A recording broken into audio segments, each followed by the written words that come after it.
Hello दोस्तों, कैसे हैं आप सब। आशा करते हैं आप लोग स्वस्थ मस्त तंदुरुस्त होंगे और अपनी तैयारी को सही दिशा में कर रहे होंगे। तो आज हम बात करने वाले हैं डेली हिंदी प्रैक्टिस के अंतर्गत जो है प्रैक्टिस सेट 5 है। इसके पहले के 4 प्रैक्टिस सेट हो गए हैं, उनको आपने नहीं देखा तो जाकर देख लीजिए। प्रतिदिन सुबह 7 बजे आपको प्रैक्टिस सेट मिल जाता है और यह प्रैक्टिस सेट 37 प्रश्नों का होता है, जिसमें फुल डिटेल सोल्यूशन दिया जाता है। यह डिटेल सोल्यूशन आपके एग्जाम के लिए बहुत ही फ़ायदा करने वाला है। तो चलिए आज का सेशन स्टार्ट करते हैं। तो देखिए यहाँ पर जो पहला प्रश्न है वह कहता है कि संयोजक चिन्ह को किस अन्य नाम से भी जाना जाता है। संयोजक चिन्ह जो ऐसे डैश जिसको हम लोग कहते हैं, इसको जो है पूछ रहा है किस अन्य नाम से जाना जाता है। तो यहाँ पर ऑप्शन है सामासिक चिन्ह, कोष्ठक, अवतरण चिन्ह या फिर जो है इनमें से कोई नहीं। तो जो संयोजक चिन्ह होता है इसको योजक चिन्ह भी कहा जाता है, तो यह भी आप याद रखें। इसको योजक चिन्ह भी कहा जाता है, सामासिक चिन्ह भी कहा जाता है। तो संयोजक चिन्ह, सामासिक चिन्ह या फिर जो है योजक चिन्ह, इन तीनों को जो है यही चिन्ह होता है। सामासिक चिन्ह क्यों कहा जाता है? क्योंकि समास विग्रह में इस चिन्ह का प्रयोग किया जाता है, इसीलिए। ठीक है। और यह जो कोष्ठक होता है, तो कोष्ठक आपको पता ही है, जिसको हम लोग क्या कहते हैं, ब्रैकेट कहते हैं। क्या कहते हैं? तो ब्रैकेट कहते हैं। ठीक है। 6 और इधर 9 ऐसा ही होता है क्या, जो अवतरण चिन्ह होता है। चलिए, और यहाँ पर जो है जो श्री कामता प्रसाद गुरु हैं, इनके अनुसार जो चिन्हों की संख्या है वह कितनी है विराम चिन्हों की? तो 20 है। यह भी आप जरूर याद रखें। अगला प्रश्न है कि वाक्यांश एक शब्द का कौन सा जोड़ा सही नहीं है। यहाँ पर वाक्यांश दिया गया है और इनमें ऐसा एक है जो सही नहीं है। तो जिस पर मुकदमा चल रहा हो उसको क्या कहते हैं? अभियुक्त कहते हैं। तो यह बिल्कुल सही है। वेतन के बिना काम करने वाला जो होता है उसको अवैतनिक कहते हैं, यह भी सही है। उपकार को मानने वाला जो होता है वह कृतघ्न होता है, तो जी बिल्कुल गलत है। बहुत बोलने वाले को क्या कहते हैं? वाचाल कहते हैं, यह भी सही है। तो यहाँ ऑप्शन नंबर आपका सी करेक्ट हो जाता है। उपकार को मानने वाले को जो है क्या कहते हैं? तो कृतज्ञ कहते हैं। क्या कहते हैं? कृतज्ञ कहते हैं। ठीक है। और जो नहीं मानता है ना, उसको कृतघ्न कहते हैं। ठीक है। यहाँ पर तीसरा प्रश्न है कि फाड़ी नखन शव आंतड़नी रुधिर मवाद निकारी लेपति अपने मुखन पे हर्ष प्रेत गनगनारी। तो यहाँ पर जो है आंत को, शव की आंत को जो है आंतड़ी निकाली जा रही है, खून बह रहा है, मवाद बह रही निकाला जा रहा है और मुंह पे लेपन किया जा रहा है। और यहाँ पर जो भूत प्रेत हैं वह खुशी मना रहे हैं। तो देखा जाए तो हम लोगों को क्या आएगा? तो घृणा आएगी देखने के बाद। ठीक है। घृणा, जिसको हम लोग ग्लानि कहते हैं, घिन कहते हैं, जुगुप्सा कहते हैं। ठीक। तो यहाँ पर अस्थाई भाव पूछ रहा है, तो ऑप्शन है भय या फिर जो है जुगुप्सा, विस्मय या निर्वेद। तो यहाँ ऑप्शन जो बी है आपका जुगुप्सा, यह करेक्ट हो जाता है। जो भय होता है यह भयानक रस का स्थायी भाव होता है। किसका?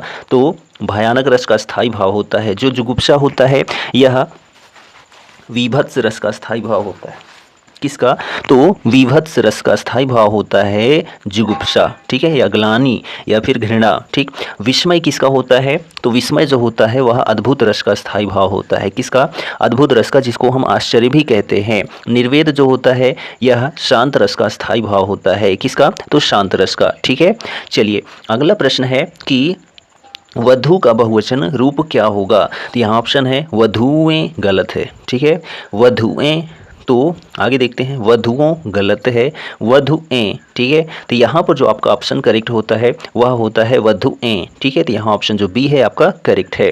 अगला प्रश्न है कि जूठा झूठा शब्द युग में के सही अर्थ का जो है चयन करना है। जूठा लिखा गया है और झूठा लिखा गया है। ठीक है। तो यहाँ पर देखिए जो ऑप्शन है असत्यवादी और नज़र गलत है। उच्छिष्ट भोजन और जो है असत्यवादी, तो उच्छिष्ट, झूठा जो है यानी जूठन जो है वह उच्छिष्ट भोजन होता है, जी बिल्कुल सही है। और झूठा का मतलब होता है असत्यवादी, तो यहाँ ऑप्शन बी आपका करेक्ट हो जाता है। अगला प्रश्न है कि प्रामाणिक शब्द के मूल शब्द और प्रत्यय का सही अलगाव क्या है। तो प्रामाणिक, जब हम इसको तोड़ेंगे तो क्या हो जाएगा? तो प्रमाण, ठीक है, प्रमाण होता है प्लस इक होता है। ठीक है। इसी को प्रमाणिक कहते हैं जब इसको हम लोग जोड़ते हैं। तो यहाँ पर ऑप्शन कौन सा सही है? तो ऑप्शन बी आपका करेक्ट हो जाता है, प्रमाण प्लस इक। इक जो है वह क्या है? प्रत्यय है। अगला प्रश्न है कि क्षुधा शब्द का विलोम क्या होता है। ठीक है। पूछ रहा है कि क्षुधा शब्द का जो विलोम है वह क्या होता है। तो ऑप्शन है तृण, ठीक है, तृष्ण। ऑप्शन जो सी है वह है तृप्त और ऑप्शन जो डी है वह है मृग तृष्णा। तो जो क्षुधा है उसका जो अर्थ होता है वह होता है तृप्त। ठीक है, जो विलोम होता है वह क्या होता है, तो तृप्त होता है। तो ऑप्शन सी आपका करेक्ट हो जाता है। और क्षुधा का मतलब क्या होता है, तो क्षुधा का अर्थ होता है भूखा। ठीक है, क्या होता है, भूखा होता है या फिर अतृप्त होता है। ठीक है, अतृप्त। ठीक, चलिए यहाँ पर देखिए तृप्त का मतलब क्या होता है, संतुष्ट। ठीक है, चलिए यहाँ पर 8 नंबर क्वेश्चन है कि हिंदी की पहली कहानी लेखिका कौन है। तो यहाँ पर ऑप्शन देखिए आप, हिंदी की पहली कहानी लेखिका हैं, ऑप्शन है चंद्रकिरण सौंदरेक्सा, बंग महिला होमवंती देवी या चंद्रमुखी ओझा। तो यहाँ पर ऑप्शन बी है बंग महिला। ठीक है, तो बंग महिला ऑप्शन आपका करेक्ट हो जाता है। बंग महिला का जो वास्तविक नाम है वह क्या है, तो राजेंद्र बाला घोष है। ठीक है, क्या है, राजेंद्र बाला घोष जो है इनका वास्तविक नाम है। ठीक, और इनकी जो कहानी संग्रह है वह है कुसुम संग्रह। क्या है, तो कुसुम संग्रह जो है इनकी कहानी का नाम है। किनकी, तो बंग महिला की। और जो दुलाई वाली है इनकी एक प्रसिद्ध कहानी है, और यही जो दुलाई वाली कहानी है बंग महिला की, यही जो है हिंदी की प्रथम कहानी महिला लेखिका हैं। ठीक है, यहाँ पर होमवंती देवी की बात करते हैं तो इनकी जो रचनाएँ हैं यह मेरठ से संबंधित है। जो होमवंती देवी हैं इनकी जो कहानियाँ हैं वह हैं धरोहर। ठीक है, क्या है, तो धरोहर है, अपना घर है। ठीक है, अपना घर, धरोहर। ठीक है, और स्वप्न भंग, क्या है, तो स्वप्न भंग भी इनकी जो है एक कहानी है। किनकी, तो होमवंती देवी की। चलिए अगला प्रश्न है कि जयशंकर प्रसाद के नाटकों का सही क्रम क्या है। यहाँ ऑप्शन है आजाद, ऑप्शन ए, तो पहले यहाँ पर देख लीजिए, जो ऑप्शन ए है अजातशत्रु, स्कंदगुप्त, कामना या फिर जो है विशाखा। तो हम आपको बता देते हैं जो विशाखा रचना है, ठीक है, विशाख दत्त जिसको कहते हैं, यह कब लिखी गई, तो 1921 में लिखी गई। ठीक है, कब, 1921 में। और जो अजातशत्रु है यह 1922 में लिखी गई। ठीक, और जो कामना है यह 1927 में लिखी जाती है, और जो स्कंदगुप्त है यह 1928 में लिखी जाती है। तो यहाँ पर जो ऑप्शन नंबर आपका बी है। ठीक है, जयशंकर प्रसाद की ये सभी नाटक हैं। अगला प्रश्न है मैथिली शरण गुप्त जी की कौन सी कृति में मुस्लिम संस्कृति के दर्शन होते हैं। तो यहाँ ऑप्शन है बह संहार, अर्जन और विसर्जन, भारत भारती या फिर जो है अनघ। तो यहाँ ऑप्शन देखिए जिसमें मुस्लिम संस्कृति के दर्शन होते हैं। तो यहाँ पर ऑप्शन जो आपका बी है अर्जन और विसर्जन। कौन सा, अर्जन और विसर्जन में जो है मुस्लिम संस्कृति के दर्शन प्राप्त होते हैं, जो कि मैथिली शरण गुप्त की रचना है। मैथिली शरण गुप्त को जो है क्या कहा जाता है, तो मैथिली शरण गुप्त को जो है राष्ट्र कवि कहा जाता है। क्या कहा जाता है, यह राष्ट्र कवि हैं। यह राष्ट्र कवि किसने कहा, तो गांधी जी ने जो है मैथिली शरण गुप्त को राष्ट्रवादी कवि कहकर जो है संबोधित किया था। और जो मैथिली शरण गुप्त हैं इनका जन्म कहाँ हुआ था, तो झांसी में हुआ था। ठीक है, कहाँ पर, तो झांसी में हुआ था। ठीक, अब यहाँ पर हम बात करते हैं, ये सभी इनकी रचनाएं हैं। जो भारत भारती है, ठीक है, कौन सी, तो भारत भारती जो रचना है यह देश प्रेम और राष्ट्रीयता की भावना इसमें जो है विद्यमान है भारत भारती में। इसीलिए जो है अंग्रेजी सरकार ने इस भारत भारती रचना को जब्त कर लिया था। ठीक है, क्यों, क्योंकि इसमें देश प्रेम और राष्ट्रीयता की भावना विद्यमान थी, इसीलिए। ठीक, और मैथिली शरण गुप्त की रचना की बात करते हैं तो एक साकेत महाकाव्य है इनका। ठीक है, क्या है, तो साकेत महाकाव्य है। ठीक, यशोधरा, द्वापर, भारत भारती, पंचवटी, झंकार, जयद्रथ वध, त्रिपथगा, कुणाल गीत, नहुष, काबा और करबला, विष्णु प्रिया, ठीक है, चंद्रहास, तिलोत्तमा, वीरांगना, मेघनाद वध, ये सभी जो हैं किनकी रचनाएं हैं, तो मैथिली शरण गुप्त जी की रचनाएं हैं। ठीक है, चलिए आगे बात करते हैं। यहाँ पर अगला प्रश्न है कि ले चला साथ मैं तुझे, कनक ज्यों भिक्षुक लेकर, स्वर्ण झनक में अलंकार बताना है। तो ले चला साथ मैं तुझे, कनक ज्यों भिक्षुक लेकर, स्वर्ण झलक, तो ज्यों आ गया ना यहाँ पर, तो यहाँ पर पहचान करनी है। तो ज्यों जहाँ भी लगा रहे, ज्यों त्यों, ठीक है, वहाँ पर कौन सा अलंकार होता है, तो यहाँ पर ऑप्शन देखिए रूपक अलंकार है, और कौन सा अलंकार है, उत्प्रेक्षा है, उपमा है, और जो है श्लेष अलंकार है। तो यहाँ पर मानो, ठीक है, मानो, ठीक है, मनहु, मनहु या फिर जो है जनहु, ठीक है, जनहु, ठीक, ज्यों और त्यों, और जो है इव, जनु, मनु ऐसे अगर शब्द आ जाते हैं तो वहाँ पर आपको आंख मूंद के लगा देना है उत्प्रेक्षा अलंकार। तो यहाँ पर जो आपका ऑप्शन बी है उत्प्रेक्षा अलंकार वह करेक्ट हो जाता है। रूपक अलंकार क्या होता है? जहाँ पर उपमेय में उपमान का भेद रहित आरोप होता है वहाँ रूपक अलंकार होता है। जैसे मैया मैं तो चंद्र खिलौना ली हूँ, यानी कि यहाँ पर देखा जाए तो जो खिलौने की मांग की जा रही है वह चांद जैसे खिलौने की मांग की जा रही है, यानी एक प्रकार से देखा जाए तो चांद की ही मांग की जा रही है। ठीक है, और यहाँ जो उपमा अलंकार है इसमें जो है समानता की जाती है और इसके जो वाचक शब्द है सारसी से सरिस सदृश तुल्य, ठीक है, जैसे जिमी, ये वाचक शब्द होते हैं उपमा के। ठीक, पीपर पत सरिस मंडोला ये उदाहरण है। श्लेष अलंकार क्या होता है? तो श्लेष में जब एक ही शब्द एक बार आए किंतु जो है इसका अर्थ कई सारा होता हो तो वहाँ पर जो है श्लेष अलंकार होता है। ठीक, पानी गए ना उबरे मोती मानुष चून, ये उदाहरण है। चलिए अगला प्रश्न देखिए, यहाँ पर सौरसेनी अपभ्रंश से उत्पन्न भाषाएं हैं। तो सौरसेनी अपभ्रंश से जो उत्पन्न भाषाएं होती हैं उनमें होती हैं पश्चिमी हिंदी, ठीक है, राजस्थानी भी होती है और जो है पहाड़ी हिंदी होती है। कौन सी हिंदी? तो पहाड़ी हिंदी, लेकिन यहाँ पर पहाड़ी तो दिया ही नहीं गया है तो यहाँ पर जो है गुजराती हो जाएगा। तो यहाँ जो ऑप्शन बी है आपका सौरसेनी अपभ्रंश से उत्पन्न भाषाएं पश्चिमी हिंदी, राजस्थानी हिंदी और गुजराती हिंदी, तो ऑप्शन बी आपका करेक्ट हो जाता है। ठीक, चलिए अगला प्रश्न है कि यदि आ के बाद जो है ई आए तो जो है दोनों मिलकर ए हो जाते हैं, यह स्वर संधि कहलाती है। वह भी कौन सी स्वर संधि कहलाती है?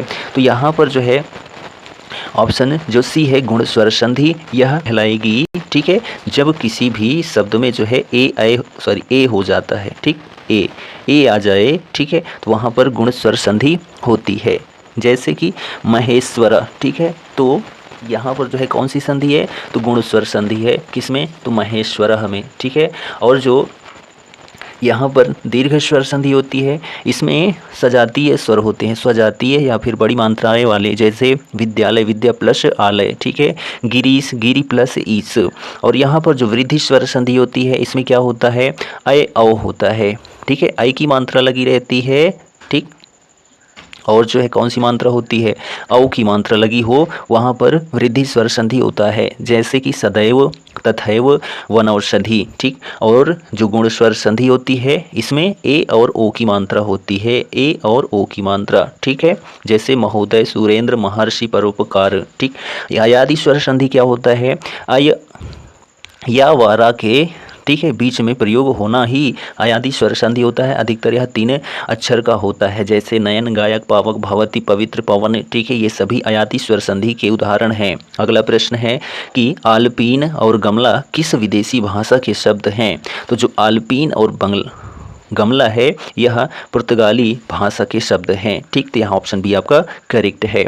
अगला प्रश्न है, इनमें से जो है पर्यायवाची शब्द जो है वह गलत है, वह कौन सा ऑप्शन है? तो यहाँ पर देखिए, कमल का जलज, पंकज, सरोज, जी बिल्कुल सही है। पुष्प का कुसुम, फूल, सुमन, यह भी सही है।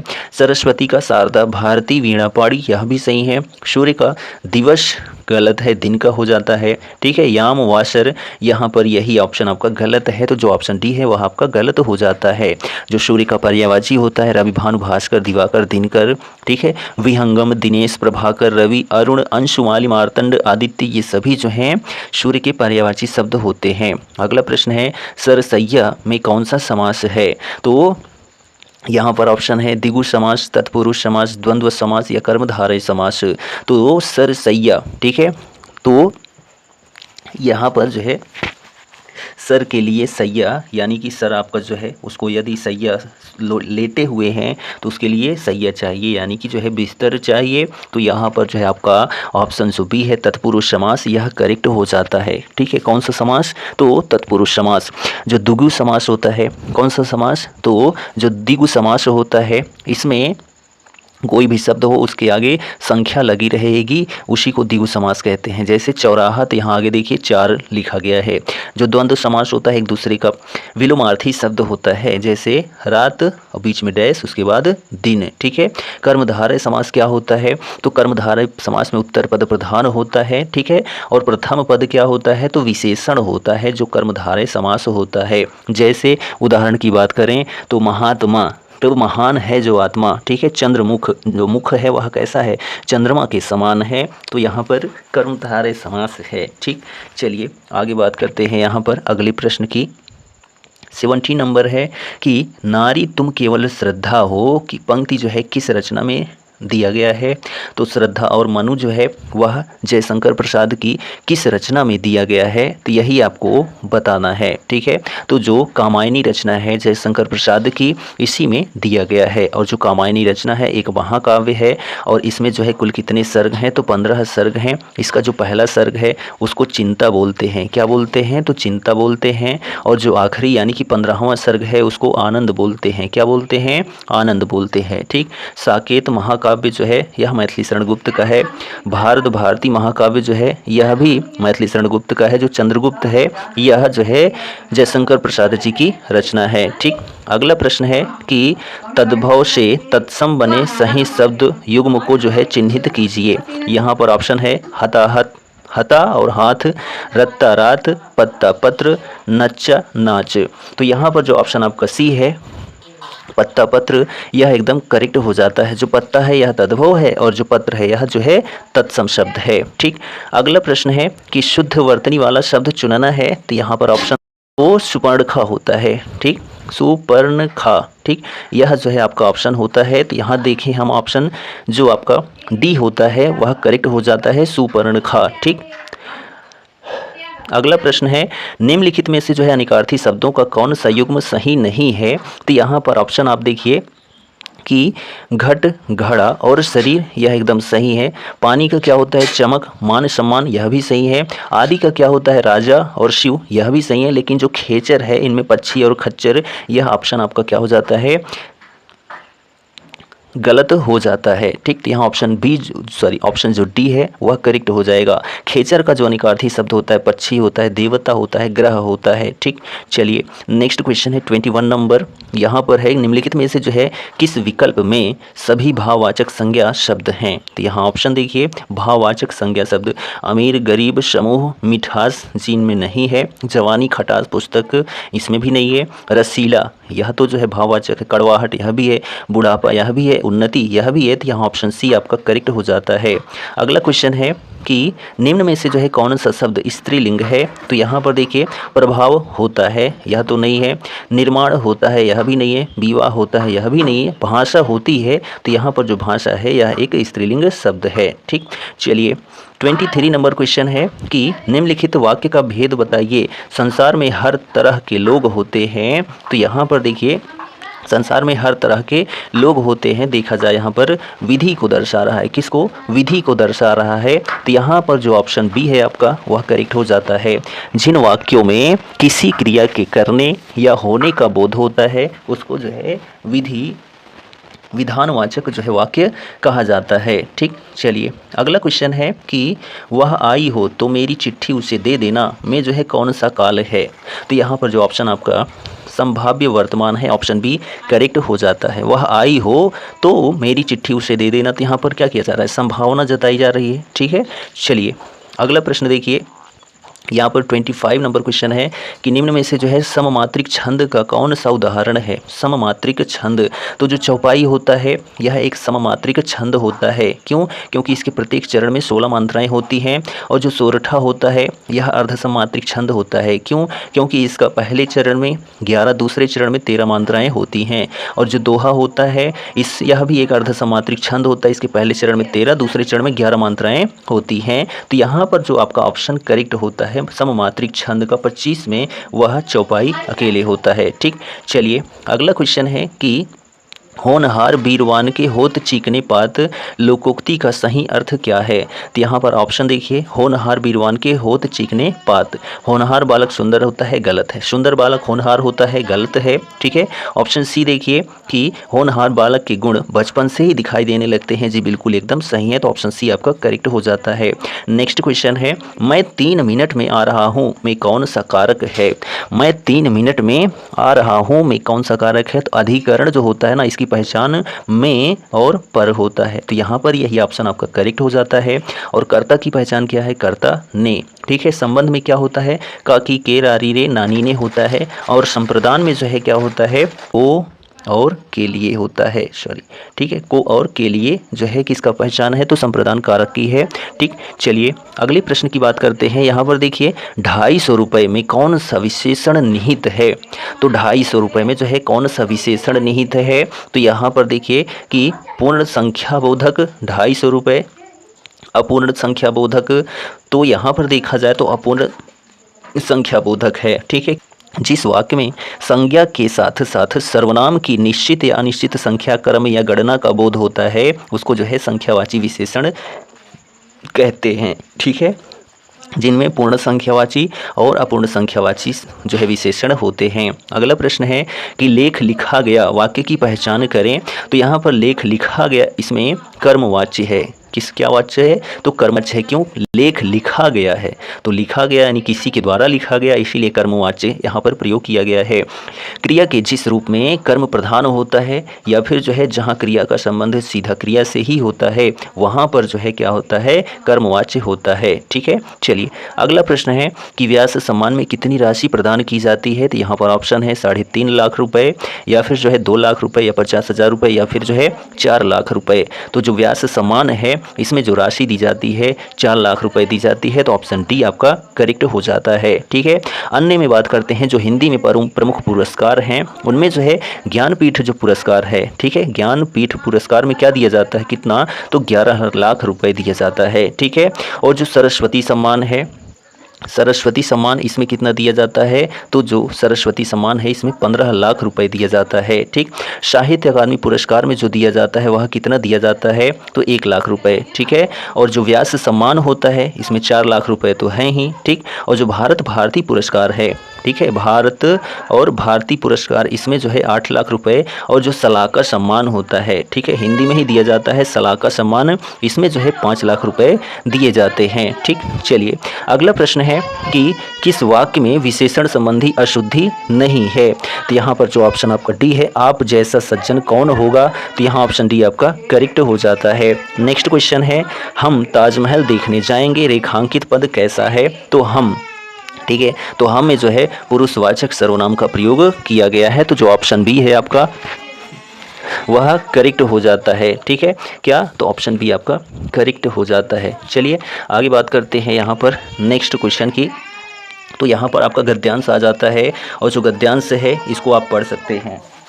ठीक है, आप इसको पढ़ सकते हैं स्क्रीनशॉट लेकर या पॉज करके वीडियो को, और उसके बाद यहाँ पर इसको आप पढ़ेंगे तब आप इसका आंसर दे पाएंगे। तो यहाँ पर इसको पॉज करके आप पढ़ लीजिएगा। चलिए हम आते हैं अपने प्रश्न पर। तो देखिए, वे धैर्य और संयम बनाए रखते हैं, इस वाक्य का काल पहचानना है, तो यहाँ पर जो आपका ऑप्शन करेक्ट होता है वह ऑप्शन डी करेक्ट हो जाता है। ठीक है, सामान्य वर्तमान काल है, वे धैर्य और संयम बनाए रखते हैं। ठीक, चलिए अगला प्रश्न है कि वीर शब्द का स्त्रीलिंग क्या होता है, तो यहाँ पर जो ऑप्शन आपका करेक्ट होता है, ऑप्शन देखिए वीरांगना, ये तो सही है, बलवती सामाजिक गलत है, तो यहाँ पर वीरांगना ऑप्शन ए करेक्ट हो जाता है। ठीक है, क्या कि वीर शब्द का स्त्रीलिंग वीरांगना होता है। नेक्स्ट क्वेश्चन है अडिग शब्द में जो है निम्न में से कौन सा प्रयुक्त किया गया है, यानी कि अडिग में जो है इनमें से किस चीज़ का प्रयोग किया गया है, तो अडिग। ठीक, तो यहाँ पर उपसर्ग का प्रयोग किया गया है, किसका, तो उपसर्ग का, तो ऑप्शन जो ए है वह आपका करेक्ट हो जाता है।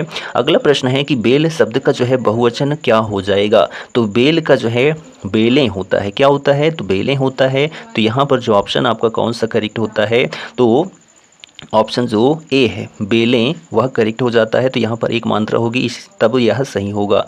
ठीक, चलिए नेक्स्ट क्वेश्चन है और लास्ट क्वेश्चन है, मैं छुपाना चाहता तो मुझे सा समझता, इस विकल्प में कौन सही विकल्पों का चयन करना है और रिक्त स्थान को जो है पूर्ण करना है। ठीक है, तो यह आप गद्यांश में देखेंगे तो आपको मिल जाएगा। मैं छुपाना चाहता तो जो है ऑप्शन देखिए यहाँ पर है कि लोग पशु मित्र धूर्त नीच भिखारी या फिर जग साधु, तो मैं छुपाना चाहता तो जग मुझे साधु सा समझता। ठीक है, तो यहाँ जो ऑप्शन डी है आपका वह करेक्ट हो जाता है। ठीक, तो यहाँ पर जो है यूपी पुलिस का जो प्रैक्टिस सेट है 5th नंबर कंप्लीट हो जाता है।